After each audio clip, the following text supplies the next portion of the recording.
So hello বন্ধুরা, welcome to another new blog. আজকে একটি মিনি ব্লগ নিয়ে আমি এসেছি আপনাদের কাছে। আজকে একটি অ্যানিভার্সারি কাজে এসেছি। আসার সঙ্গে সঙ্গে আমরা কফি খেতে শুরু করে দিই। যে বিপ্লব কফি খাচ্ছে, কফিটা খুব সুন্দর ছিল। আমি 2 কাপ পটাপট মেরে দিই। এবার আসি আজকের কাপলের পরিচিতিতে। ব্রাইডের নাম ছিল শ্রেয়সী আর গ্রুমের নাম ছিল অভিষেক। ওনারা আমাদের সাথে ফেসবুকের মাধ্যমে কন্ট্যাক্ট করে, সেখান থেকে ফোন নাম্বার নিয়ে আমাদের কল করে যে দাদা এত তারিখে আমাদের অ্যানিভার্সারি আছে, সেদিন আপনাদের ফটোশ্যুট করতে হবে।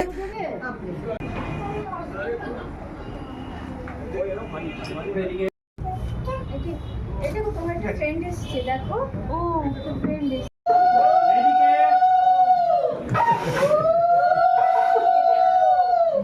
জল লাগবে একটু। হ্যালো,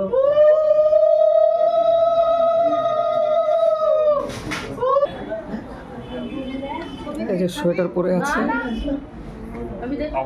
ওপরে পাখা। বাড়ির অনুষ্ঠান বলে খুব একটা বড় হয়নি, মানে ছোট্টর মধ্যে প্রোগ্রাম ছিল।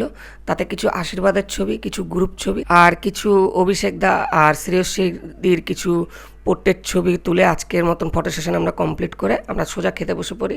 আর আপনারা জানেন বিপ্লবের কোনো লজ্জা নেই খাওয়াতে, ও ঘপাঘপ খায়।